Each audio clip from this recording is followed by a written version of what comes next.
안녕하십니까, 알림이 황희두입니다. 세상 무서운 줄 모르고 까불던 윤석열 정부 제대로 제동 걸렸습니다. 법원에서 제동을 걸어준 건데요. 쉽게 말해 MBC 대주주 박문진, 권태선 이사장이 다시 이사회로 돌아갈 수 있게 된 겁니다. 정부 여당의 공영방송 장악에 법원이 제동을 건 셈이죠. 방통위의 결정에 문제가 있었다는 셈인데요. 마찬가지로 지난달 남영진 KBS 이사장도 똑같은 상황에 처해 있는데 집행정지 신청이 인용될 가능성이 높아졌다는 분석이 나오고 있습니다. 결국 이로써 정부 여당 시나리오에 제동이 걸릴 거란 전망이 나오고 있고요. 이에 최민희 전 의원도 법원이 법 절차를 훼손한 MBC 장악, 방송 장악에 급제동을 걸었다며 사필 기정이란 입장을 전했습니다. 민주당에서도 환영한다는 입장을 전했는데요. 윤석열 정권의 위법하고 무도한 언론 장악에 경종을 울리고 방통위 권력 남용을 바로잡은 상식적인 판결이란 거죠. 이에 방통위에선 즉시 항고에 나선다고 하는데요. 인용 결정에 부당성을 다툰다고 합니다. 본인들의 부당성 전혀 인정 못한다는 셈이고요. 결국 해임은 무리수 아니었냐 이런 지적이 나오자 아니다, 문제 없었다 라며 강한 불만을 나타내고 있습니다. 그래놓고 하는 짓을 보면 정말 추하단 말밖에 안 나오는데요. 오늘 방통위 개최 방송 대상 시상식이 있었는데 KBS와 MBC만 쏙 뺐다고 합니다.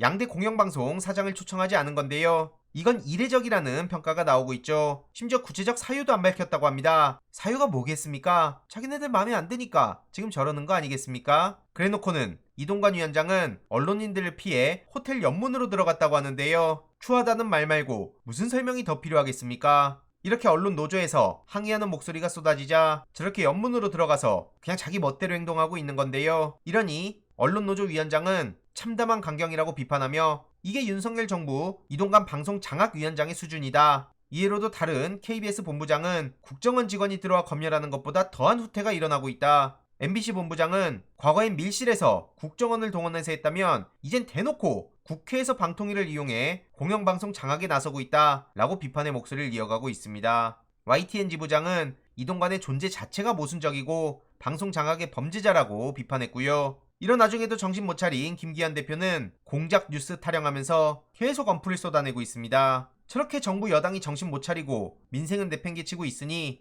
이재명 대표는 단식을 12일째 이어가고 있는 거고요. 건강 악화에 최고위까지 오늘 불참했죠. 단식 농성 돌입한 이후 공개 일정에 참석 안 하는 건 이번이 처음이고요. 건강이 얼마나 안 좋아졌겠습니까? 이에 정청래 최고위원은 과거 김영삼, 김대중 전 대통령 등 야당 지도자 단식 땐 의례적으로라도 정부 여당이 걱정하는 척을 했었는데 이제는 그러지도 않고 있다. 더 나아가서 야당 대표 단식을 조롱하고 폄훼하는 비인간적인 정권은 처음이란 거고요. 목숨을 건 단식 앞에 검찰은 정치수사, 망신주기 수사 태도로 일관하고 있다며 고민정 최고위원도 비판의 강도를 높였습니다. 이렇게까지 힘든 상황에 처해 있는데 여당은 야당 대표를 향해 조롱하고 먹방 타령하고 이동관 같은 사람은 언론 탄압에나 진심인 것 같고 이러니 주의 이딴 만류에도 이재명 대표는 단식을 지속하겠다는 의지를 보였습니다. 여러 우려하는 목소리가 나오고 있지만 이재명 대표는 단식을 중단할 의사가 없다 이런 뜻을 전한 거고요. 지금 정권의 관심이 뭐냐? 오로지 폭력적인 권력 행사 그 자체에 있지 않냐? 결국 용산 전체주의를 꿈꾸는 중인데 이걸 반드시 막겠다는 의지를 계속해서 보여주고 있는 거고요. 이후로 어떻게 되는지 소식 계속 전해드리도록 하겠습니다. 이번 내용도 유익했다면 구독, 좋아요, 알림 설정 멤버십 가입 정말 큰 힘이 된다는 점 말씀드리고 싶습니다. 주위에 널리 공유 부탁드립니다.